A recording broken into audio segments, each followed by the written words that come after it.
So hi everyone, let's start.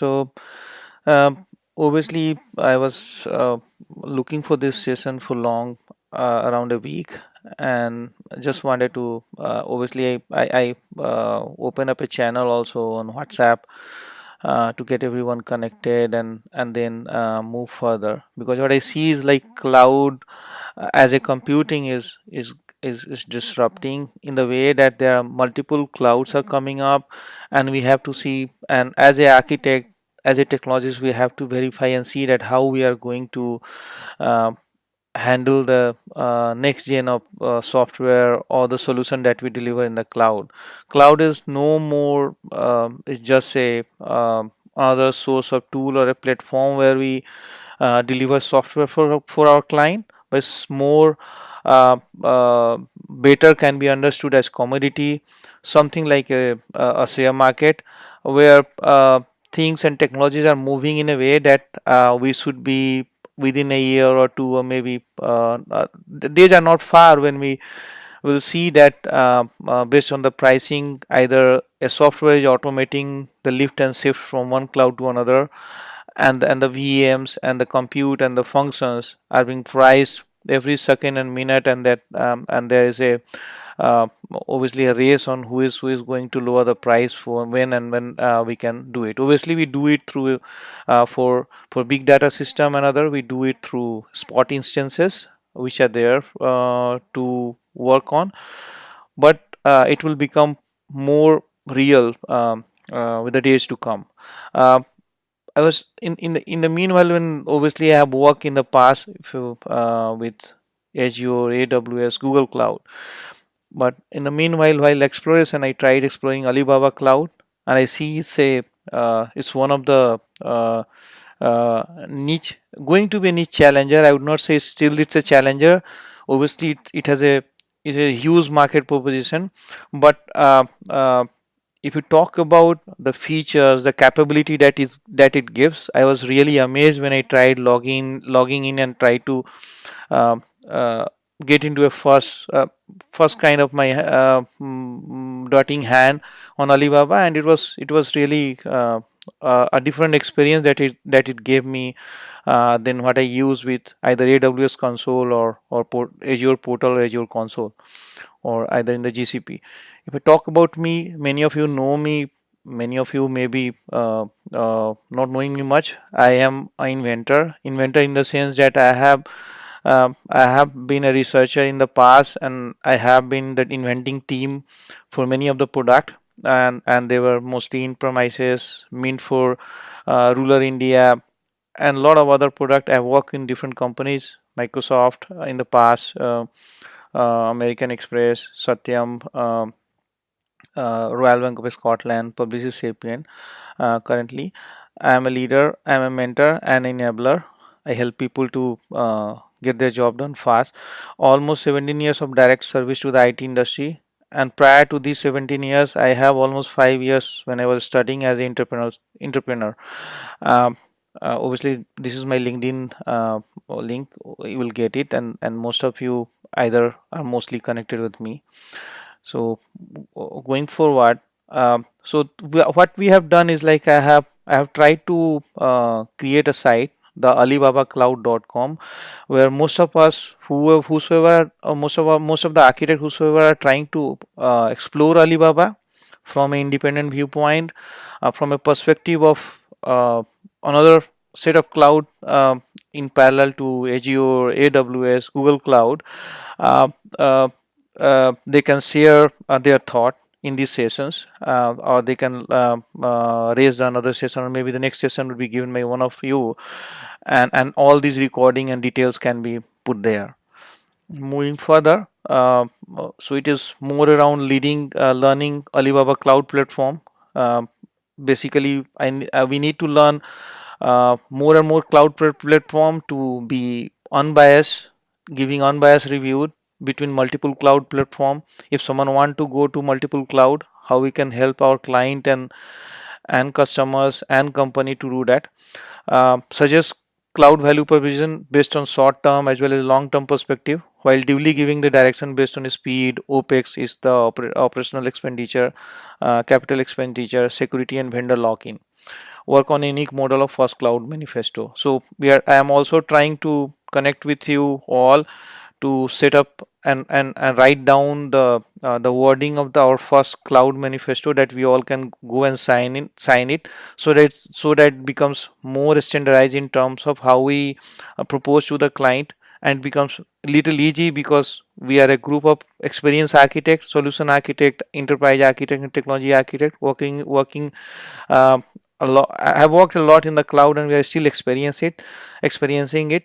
If we sign it to manifesto, then we have a do's and don'ts, and based on that we can propose to the client, and client will also be able to understand that there is a good group of people out from the industry who is supporting it. So obviously it will come down the line. So you can obviously have open up a channel, open up a form there, where you can sign up. Obviously WhatsApp group and other groups are there, but this form is better to connect you all together, and then I will further connect with you with your profile and everything, and if you want, we can put things together, in terms of your write up and other whatever blog you write, we can put a link there. So coming up to Alibaba Cloud. So Alibaba Cloud, obviously, as you know, is mostly, as you know, it started from China. It has the biggest, I would say, biggest revenue from China. Is the top cloud provider in China, but it's not just there. So it's also has started expanding itself out from China, and you can see these are all the data center of Alibaba Cloud, which are currently available all over the world. So you can see in US you have Alibaba has two data center, US West, US East. In the in Europe, you can see it's there in UK and Germany, and obviously they would be expanding it. In the Middle East, you can see it's in the UAE. South Africa, I cannot see. Sorry, China, and mostly uh, the the data center are associated more around, or I can say concentrated more around China West, China South, India, Malaysia, Singapore, Indonesia, and different part of the China, Hong Kong, Japan, and it's also there in Japan and Australia also there. So if I try to put my mouse there, you can see Australia. I think the recorder is trying to show up my face. I was not able to close that up, but you can see in the background, you can see Australia is there. So this is the data that I collected from the Alibaba site. This is a number one market share in Asia Pacific. This is as per the Gartner report in 2018. It has almost 61 availability zone, and 2800 plus CDN nodes are there around the globe, which can form the edge network in the way you see. And then because there are more availability zone, then there will be you can set up a multi-agent environment the way you do it in AWS or Azure. It's number one in terms of market share, and just not in China, but it's in Asia. You can see number one market share in Asia Pacific. If I talk about the recent the latest 2019 Gartner review, obviously Amazon Web Service is the leader. Google is a part of the that leading gang, and Microsoft Azure is obviously challenging Amazon Web Service, but still it's far away. If I look around the challenges which Gartner actually recommends, and these are the guys who are actually challenging these leaders, still see Alibaba. I can still see Alibaba is not there, but obviously it's pushing itself hard in terms of moving into challenger, and obviously moving into towards a leader quadrant. If we talk about in terms of the way. The services, the number of services that is providing, we'll see in a couple of minutes, and the way it's giving us a space to explore thing in a much and different, I would say, an easy way. So once we set up our cloud manifesto, we'll obviously start exploring more inside different cloud from the perspective of location, locality, scalability, size of cloud offering, compute, storage, database, and data store, cloud services, cost of operation, performance, friendliness, security, and vendor lock-in. If you see from the Alibaba, the way Alibaba is moving up, it's almost in one quarter they have done 42% of year-on-year business. That's the total revenue growth. And see, there are three niche players who are doing up good, and Alibaba Cloud is at the top when you compare it with IBM and Oracle. Obviously, they are part of the ability to execute quadrant in the Gartner Magic Quadrant, but the way I have explored it, the way you will go and explore it, you will see that it's moving up fast and it may become challenger sooner or later. So there is no, I don't see that there is any point to ignore it for long. Instead of as an architect, we should always have a point to explore new things. And so this run rate is very fast. That's why it says. Obviously, it's not Kohli, but someone a new joiner who is doing good in terms of making up runs. Uh, from the cloud security, because this is one of the most important thing and that we as an architect think or our client has the biggest concern on. So as I said, cloud is a commodity and everyone has a shared responsibility. So part of the cloud security, you see, the customer has some responsibility. Whether this is any cloud is going to be like that, right? So the data, you need to encrypt it on your own, right? There are different ways to encrypt it.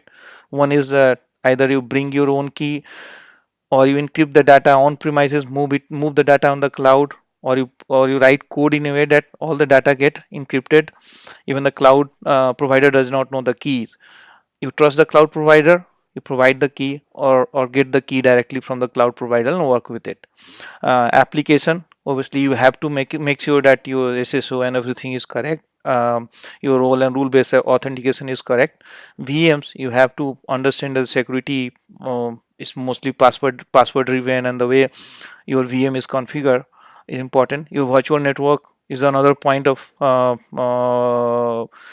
security leakage, and that you have to control based on the network rule based authentication in terms of how people are connecting and from which IP they are connecting, and from the zero trust model, which obviously one of us will be describing later in one of the session.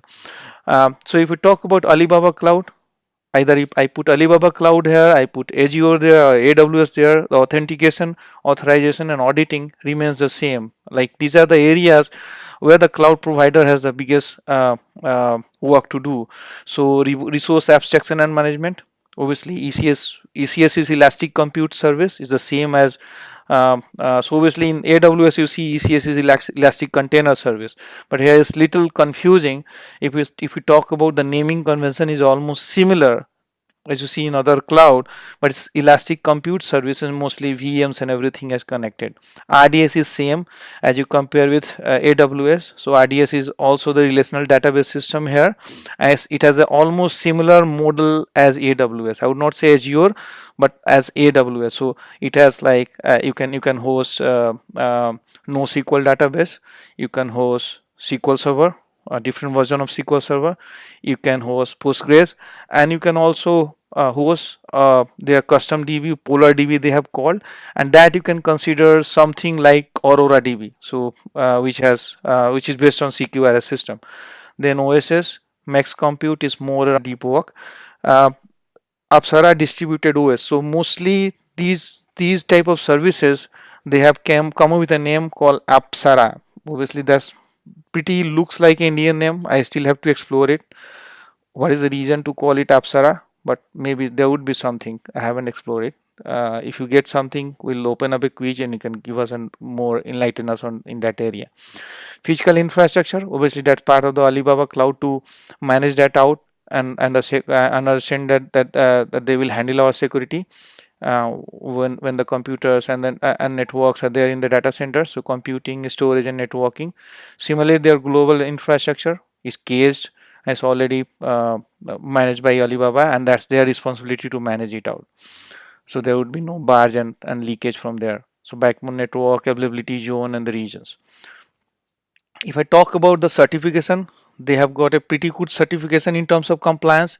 When you talk about the payment card industry certification, they are PCI DSS certified, GXP certified, HIPAA certified, Security Rule 70A, TSEX, MPA, and they have also like gone through a GDPR review. So if we talk about privacy, so in terms of privacy, they have already gone through GDPR review and code of practice for protecting personal data. ISO, they are already certified, and there are multiple certifications that a generic cloud provider or enterprise cloud provider should have. They already have that, so there's nothing big to worry about that they are not certified or they have just come up in the market. So obviously they were there in the China for long, so they have got a good experience from that, and now from the past 2 years almost, they have started exploring a lot outside. So now, if you talk about how to explore Alibaba Cloud, so obviously once you log into the system or when you try to go onto the website, are you guys are there, or is if you can, any one of you? Okay, good. So and and it's going good, or shall I slow down, or how is it? No, no, this is fine. Okay. This is Yeah, good. yeah, so far so good. Going fine. Okay. Go Okay. ahead. So if so, yeah, sometimes we become very fast, sometimes we become very slow. As like an architect, all of us are similar. So you just poke me up whenever you see that I'm going fast or slow. Yeah, we are able to connect what you are saying.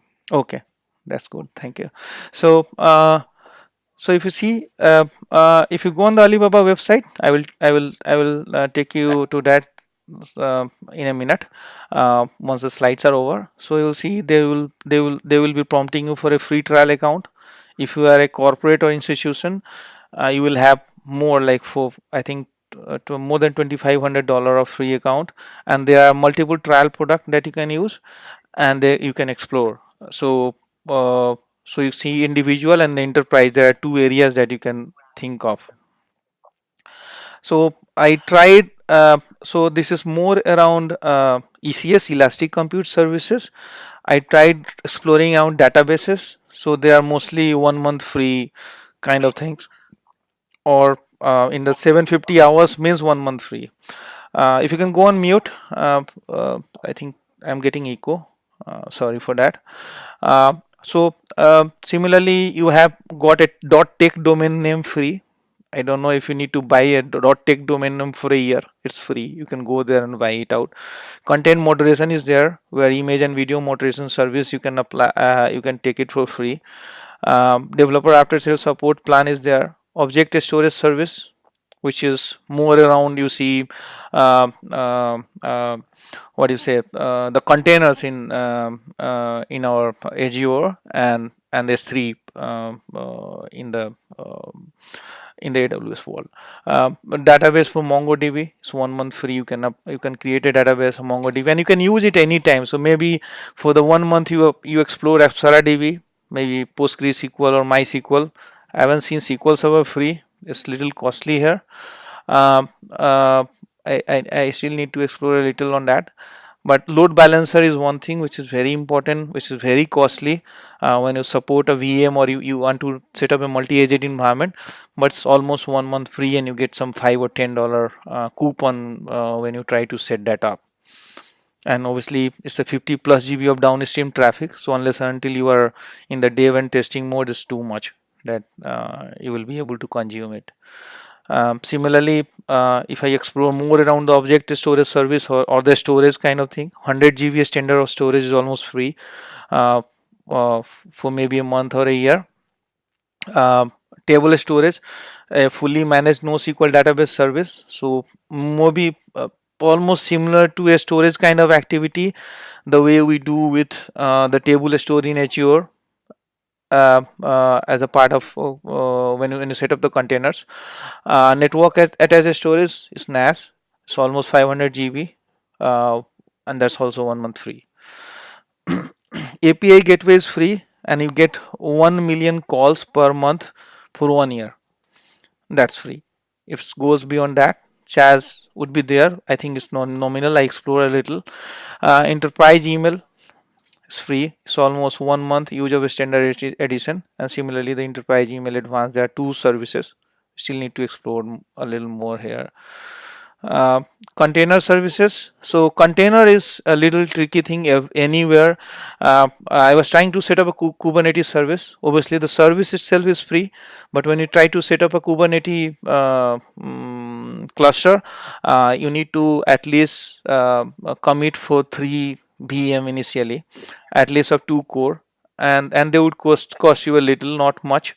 And then the one of the cost that I saw was around the when you set up the VM, and if you know if you need to set up outgoing traffic, so that it may cost you $1, 1.5 or $0.5 something per hour. So that is where the cost is.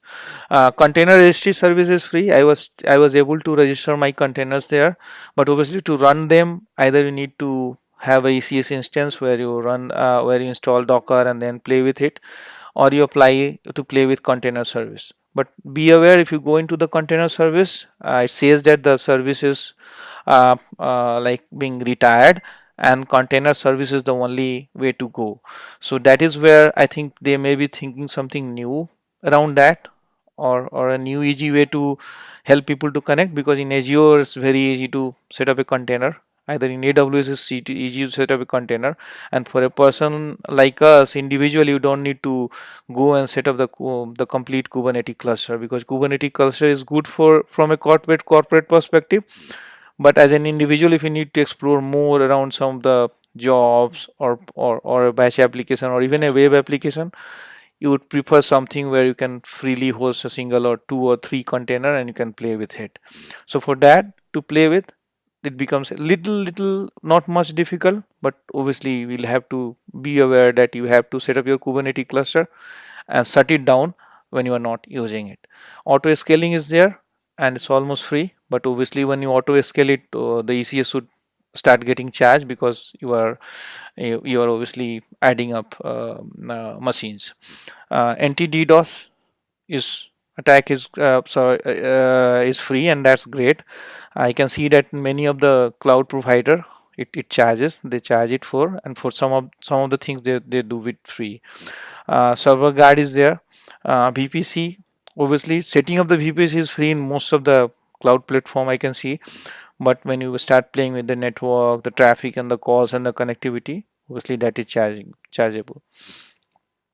um, so this is all about uh, at a high level about Alibaba Cloud, and let me take you through one of the, I would say, so few demo a little. So I tried opening up something here so it becomes easy for you. So uh, if you see, this is like, let me open up a new window. So I will simply type alibabacloud.com.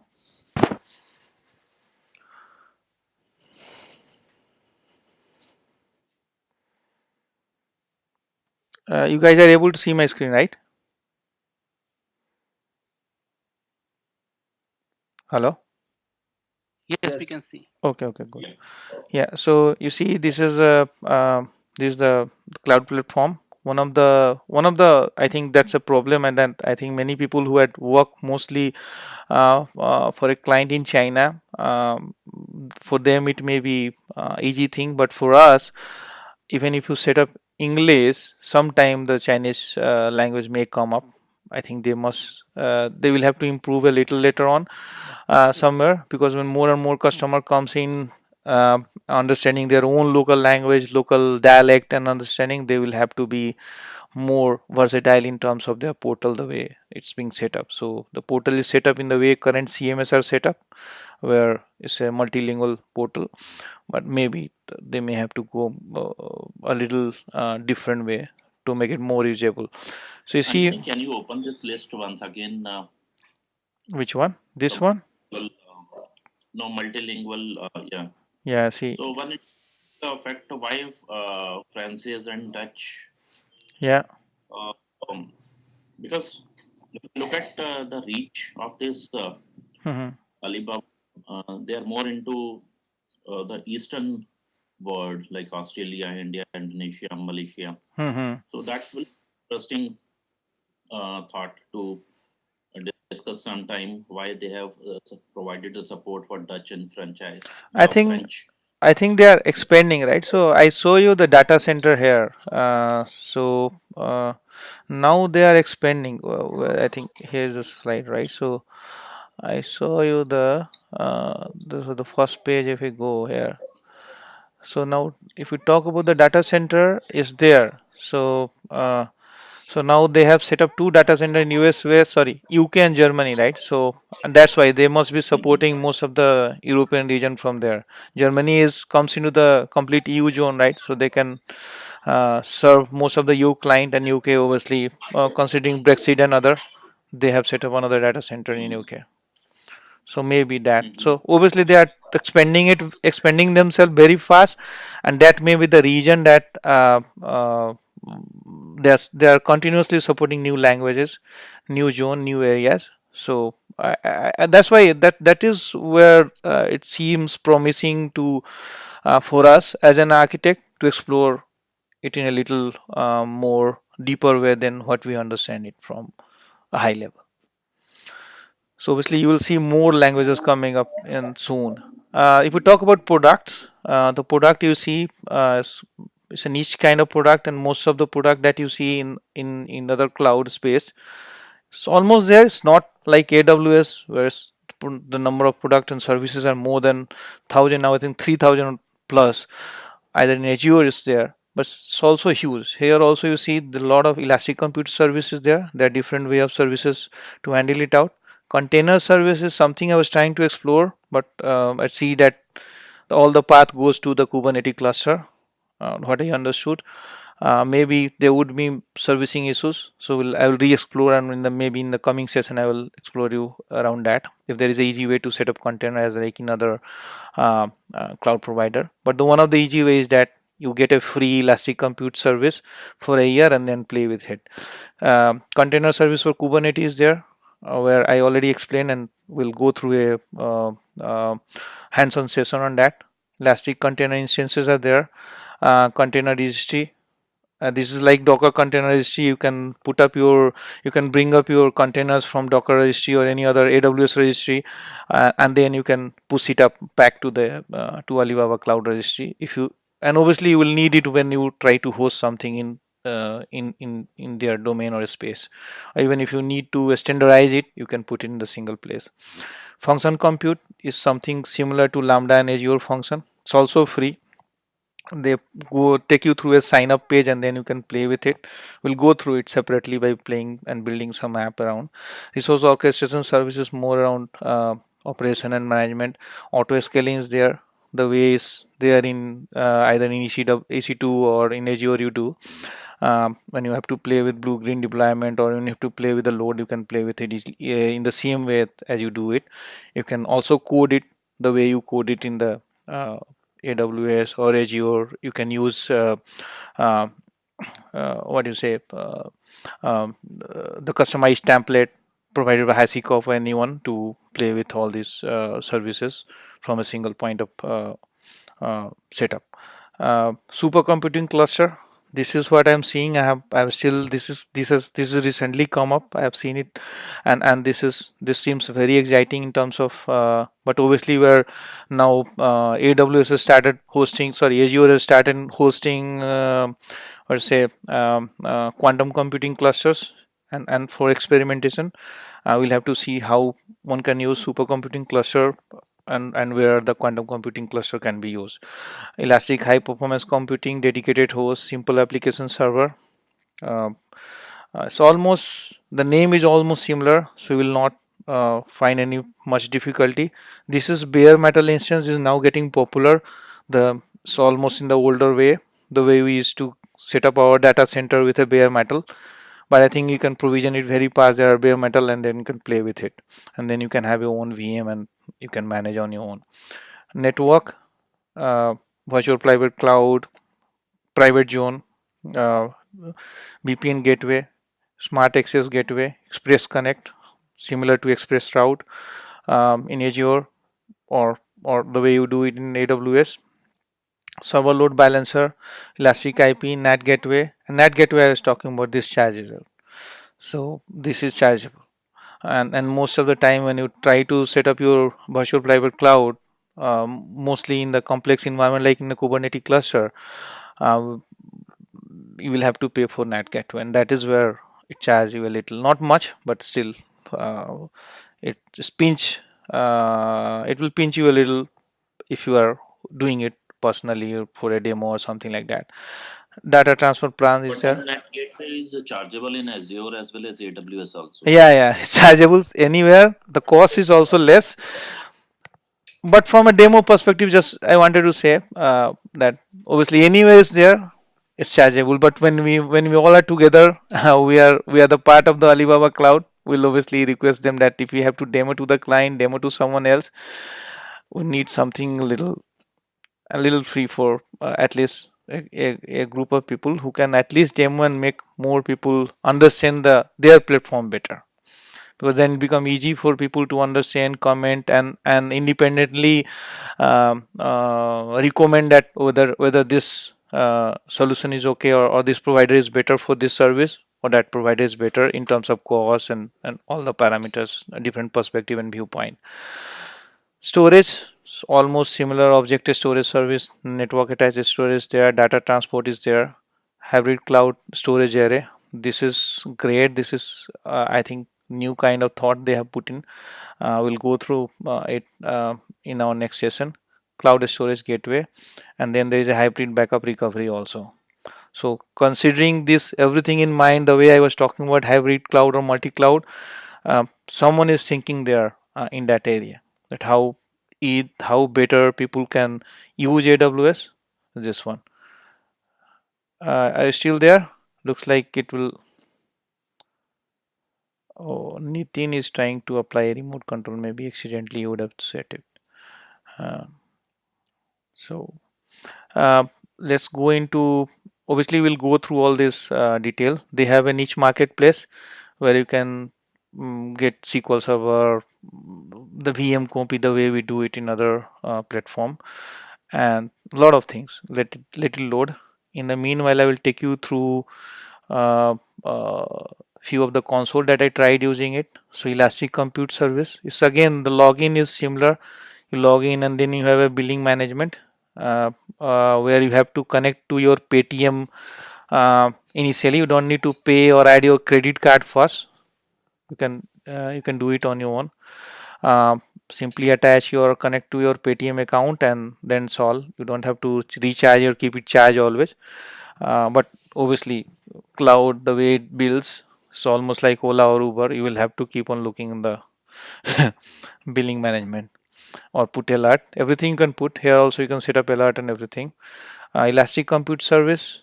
Obviously, I tried to set up one instance in Mumbai zone. This is free. They gave me one core, 1 GB of storage, and now to connect it, it's pretty easy. Like, I try to connect it, it will. I will maybe. I think it's long, so okay.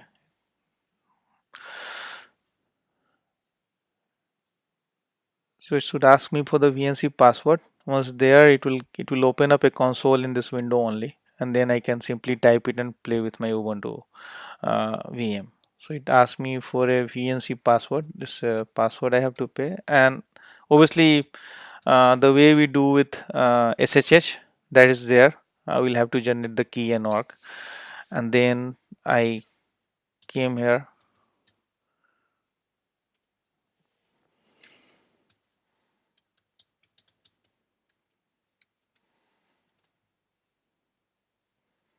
And then I can play with the console of Ubuntu and work on it.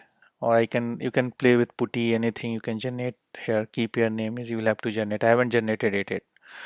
You can put a you can do a snapshot disk. You can add more disk here. One disk they have given it free, so I'm just using it. Elastic network interface. It gave me one public IP. I haven't explored it much, but and the private IP address is 172.31568. Security group, I tried to adding to a default security group, but we'll do a deep dive. So almost similar to what we do with other clouds. Uh, uh, Billing, as I said, so this is how the billing console looks. See, my Paytm account is connected. 00 INR is there, and if something comes, it will come up here. There are different thing, bills are there, orders are there, usage record is there, uh, a lot of things. The one good thing about this is like it automatically gives you a prediction on the fly. So I was trying to set up RDS here, so I can choose subscription, I can choose pay as you go, and see in the here it will automatically populate up the way I see $0.13 per hour. So this populates per hour estimate. If I select Postgre inquiring, and their billing engine automatically populate and give you a fair amount what you will charge every hour, 0.22 hour. Microsoft SQL Server, this is Enterprise Edition 2017, $2.36 per hour. If I use Standard Edition, it will come up $1.91. Um, uh, if I don't use high multi-agent high availability basic, it should come less, 1.6. So again, someone would prefer high availability because just for $30-40 you are almost setting up a cluster. You have two standard enhanced SSD, standard SSD, and then it suggests you that if you want to put it in the local storage also. So in the EE version, I was able to see that there was one local storage kind of things. I can put it into multiple zone. I can store it into single zone. Obviously, for a safety reason, whenever you try to set up your SQL server or in database, you try to put up into multi zone for enterprise region. But obviously, it depends upon client and how he is paying it and how much aptitude it has for security and availability and DR. Uh, I was also able to see something which was I'm, I'm missing, or I may not be able to. I'm not able to see that. How which is like I am able to put my standard storage uh, into a local data center. Maybe in the single zone there may be multiple uh, areas in the data center, so I can put my standard storage as local as possible. So I can then move on to network and resource group, and then I can apply. So I believe this is all for the session today.